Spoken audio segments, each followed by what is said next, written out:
Kelak, di akhir zaman, ketika orang-orang pendusta dipercaya dan orang jujur tidak dipercaya, ketika jumlah nabi-nabi palsu yang memiliki pengaruh besar dan berhasil menghimpun banyak pengikut sudah mendekati angka 30 atau 27 orang, 4 orang diantaranya adalah wanita, umat Islam akan ditimpa musibah yang sangat berat.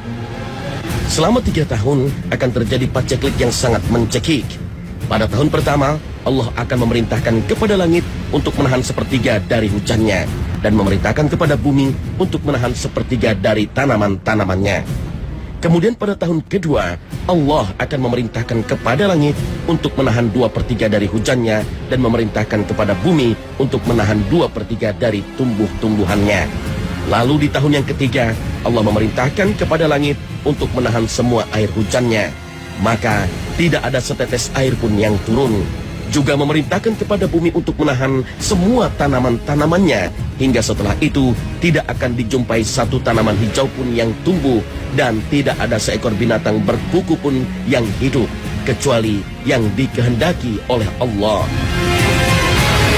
Lalu, dengan apakah manusia akan hidup pada saat itu? Tanya para sahabat kepada Nabi SAW.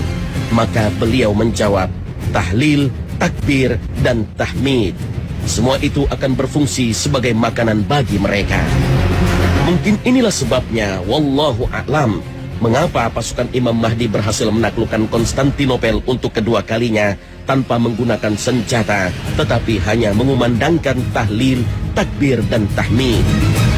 Dalam kondisi seperti itu, Dajjal al-Masih palsu muncul dengan membawa fitnah, petaka, cobaan paling besar yang belum pernah dialami oleh umat manusia. Rasulullah SAW bersabda, tidak ada satu makhluk pun sejak Adam diciptakan hingga terjadinya kiamat yang membawa fitnah, petaka yang lebih besar daripada petaka yang dibawa oleh Dajjal. Hadis riwayat Muslim. Bagaimana tidak besar fitnah atau godaan Dajjal? Kita bisa bayangkan, di saat paceklik yang sudah melanda selama 3 tahun, tidak ada hujan, tidak ada tanaman, tidak ada hewan, dan tidak ada makanan. Tiba-tiba muncul seseorang yang mampu menurunkan hujan, menumbuhkan tanaman, bahkan sebagaimana disebutkan dalam riwayat, sanggup menyediakan surga dan neraka bagi manusia. Nabi SAW bersabda, sungguh aku tahu apa yang ada bersama Dajjal. Bersamanya ada 2 sungai yang mengalir. Salah satunya secara kasat mata berupa air putih dan yang lainnya secara kasat mata berupa api yang bergejolak. Bila ada yang menjumpainya, hendaklah mendatangi surga yang ia lihat berupa api, dan hendaklah menutup mata. Kemudian hendaklah menundukkan kepala, lalu meminumnya, karena sesungguhnya itu adalah air dingin. Hadis riwayat Muslim. Inilah Dajjal. Dia akan datang di sebuah masa di akhir zaman membawa fitnah dan petaka yang sangat dahsyat yang tak pernah terjadi sebelumnya sejak Nabi Adam alaihissalam hingga akhir zaman.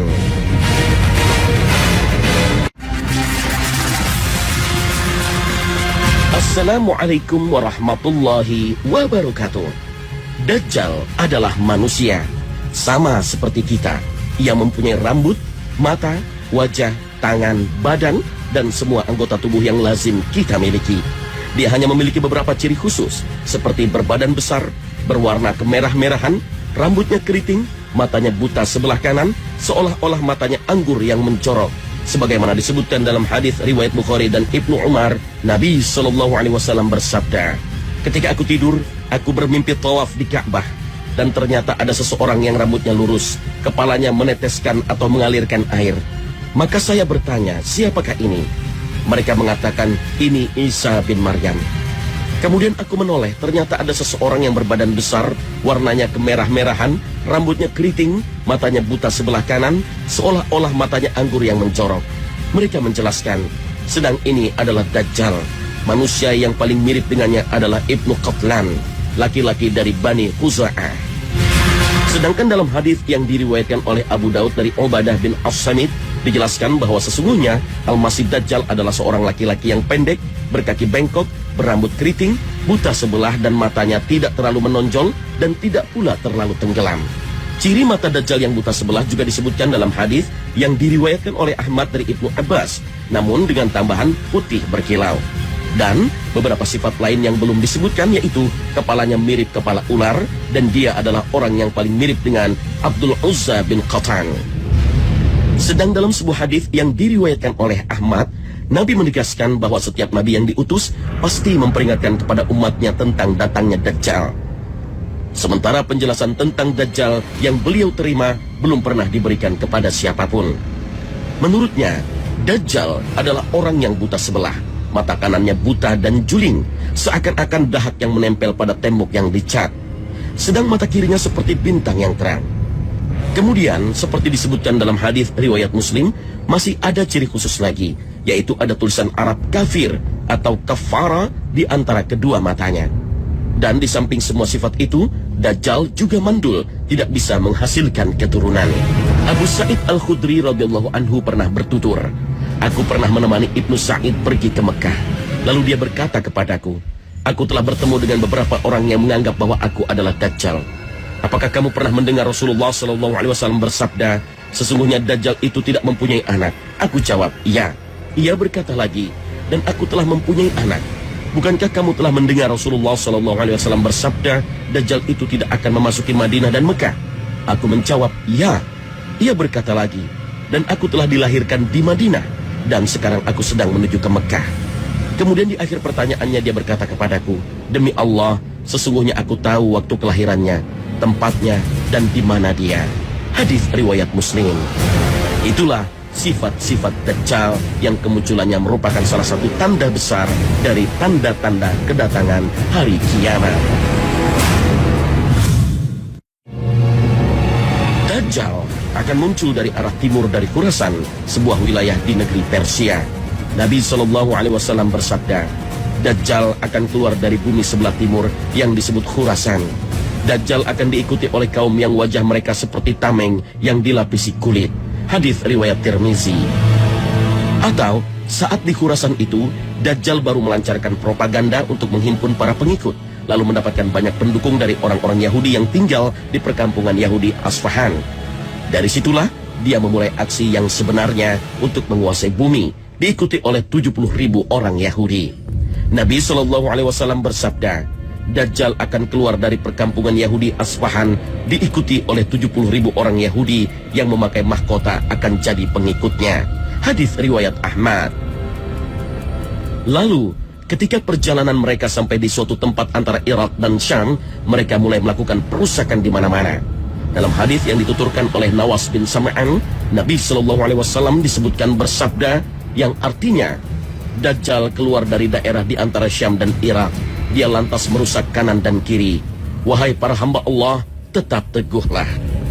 Dari daerah di antara Syam dan Irak itu, Dajjal akan terus mengarungi bumi. Dia memiliki kemampuan berpindah dan bergerak dengan sangat cepat. Bak hujan yang diakhiri angin. Fitnah Dajjal sangat mengerikan, karena yang ia bawa adalah kebohongan-kebohongan yang bisa menjerumuskan orang-orang yang memiliki iman yang lemah sehingga menjadi kafir. Dajjal akan mempengaruhi manusia dengan begitu cepat. Mula-mula, Dajjal akan mengaku sebagai nabi. Namun, kita perlu ingat bahwa tidak ada lagi nabi sesudah Nabi Muhammad SAW. Setelah itu, dia mengaku sebagai Tuhan. Ingatlah bahwa Tuhan yang benar tidak mungkin kita lihat sebelum mati. Dajjal juga cacat matanya, sedangkan Allah Subhanahu wa Ta'ala tidak cacat. Dan di antara dua mata Dajjal juga tertulis kafir, yang dapat dibaca oleh setiap mukmin yang pandai membaca atau buta huruf. Dalam riwayat lain, Rasulullah SAW juga berkata, Dajjal juga akan membawa surga dan neraka. Nerakanya itu sebenarnya surganya, sedangkan surganya adalah neraka. Barang siapa disiksa dengan nerakanya, hendaklah dia nanti meminta pertolongan kepada Allah, dan hendaklah dia membaca pangkal surah Al-Kahfi, maka nerakanya itu akan sejuk sebagaimana api yang membakar Nabi Ibrahim alaihissalam. Kelak, Dajjal akan berkata kepada orang Arab, seandainya aku sanggup menghidupkan ayah atau ibumu yang sudah lama meninggal dunia itu, apakah engkau mengakui aku sebagai Tuhanmu? Orang Arab itu akan berkata, tentu. Maka setan pun datang menyamar sebagai ayah atau ibunya. Rupanya sama, sifat-sifatnya sama, dan suaranya pun sama. Ibu bapaknya berkata kepadanya, wahai anakku, ikutilah dia, sesungguhnya dialah Tuhanmu. Nanti Dajjal juga akan menyuruh langit supaya menurunkan hujan, dan tiba-tiba hujan pun turun. Dia juga menyuruh bumi untuk mengeluarkan tumbuh-tumbuhannya, dan tiba-tiba tumbuh-tumbuhannya pun keluar. Kemudian, salah satu ujian yang paling berat bagi manusia adalah bahwa Dajjal nanti akan datang ke perkampungan orang-orang baik dan tidak mengakuinya sebagai Tuhan, lalu menjadikan tanaman-tanaman tidak tumbuh dan ternak-ternak mereka tidak hidup. Sebaliknya, Dajjal akan datang ke tempat orang-orang yang percaya kepadanya dan mengakuinya sebagai Tuhan, maka atas izin Allah, hujan pun diturunkan dan tanaman-tanaman mereka pun subur. Demikianlah, Dajjal akan terus mendatangi setiap tempat untuk berdakwah. Jika warganya tidak mau beriman kepadanya, maka hujan dibuatnya tidak turun di tempat itu, sehingga tanaman-tanaman pun gagal. Sebaliknya, bila warganya menerima dakwahnya dan beriman kepadanya, maka Dajjal akan menyuruh langit untuk menurunkan hujannya dan menyuruh bumi untuk menumbuhkan tumbuhan-tumbuhannya. Maka mereka pun mudah mendapatkan air dan tanaman-tanaman mereka pun subur. Aisyah radhiyallahu anha menuturkan, pernah suatu hari Rasulullah SAW masuk ke rumahku ketika aku sedang menangis. Melihat saya menangis, beliau bertanya, "Mengapa menangis?" Saya menjawab, "Rasulullah, engkau telah menceritakan Dajjal, maka saya takut mendengarnya." Hadis riwayat Ahmad. Rasulullah SAW bersabda, "Seandainya Dajjal datang pada waktu aku masih hidup, maka aku akan menjaga kamu dari gangguannya. Kalau dia datang setelah kematianku, maka Tuhan kamu tidak buta dan cacat." Demikianlah, nanti Dajjal akan berdiam di bumi selama 40 hari. Satu hari terasa bagaikan setahun. Ada satu hari yang terasa bagaikan sebulan. Ada satu hari yang terasa 1 minggu. Kemudian hari-hari berikutnya seperti hari biasa. Menurut riwayat, Dajjal itu nanti akan berkata, "Akulah Tuhan seluruh alam, dan matahari ini berjalan dengan izinku. Apakah kalian menginginkan agar aku menahannya?" Katanya sambil ditahannya matahari itu, sehingga 1 hari lamanya menjadi 1 minggu atau 1 bulan. Setelah dia tunjukkan kehebatannya menahan matahari itu, dia berkata kepada manusia, "Sekarang apakah kamu ingin supaya matahari itu berjalan?" Mereka semua menjawab, "Ya, kami ingin." Maka dia tunjukkan lagi kehebatannya dengan menjadikan 1 hari begitu cepat berjalan. Dalam hadis yang diriwayatkan oleh Muslim, Rasulullah SAW bersabda, "Akan keluarlah Dajjal kepada umatku, dan dia akan hidup di tengah-tengah mereka selama 40. Saya sendiri pun tidak pasti apakah 40 hari, 40 bulan, atau 40 tahun." Kemudian Allah Subhanahu wa Ta'ala mengutus Isa bin Maryam yang rupanya seolah-olah Urwah bin Mas'ud, dan kemudian membunuh Dajjal itu. Dan menurut ceritanya, setelah munculnya Dajjal, hampir semua penduduk dunia menjadi kafir, yakni beriman kepada Dajjal. Konon orang yang tetap dalam iman hanya tinggal 12.000 lelaki dan 7.000 kaum wanita. Demikianlah Dajjal akan menyeru manusia di seluruh penjuru bumi selain Mekah dan Madinah. Daya jelajah dan kawasan yang dijangkau Dajjal kelak telah dijelaskan dalam hadis panjang riwayat Muslim dari Fatimah binti Qais bahwa Dajjal berkata, "Aku akan keluar dan menelusuri bumi. Tidak akan ada satu daerah pun yang tidak kusinggahi dalam waktu 40 malam, kecuali Makkah dan Thaibah, Madinah. Kedua kota tersebut diharamkan bagiku. Tatkala aku ingin memasuki salah satu dari 2 kota tersebut, para malaikat menghadangku dengan pedangnya yang terhunus. Di setiap jalan lereng bukit ada malaikat yang menjaganya."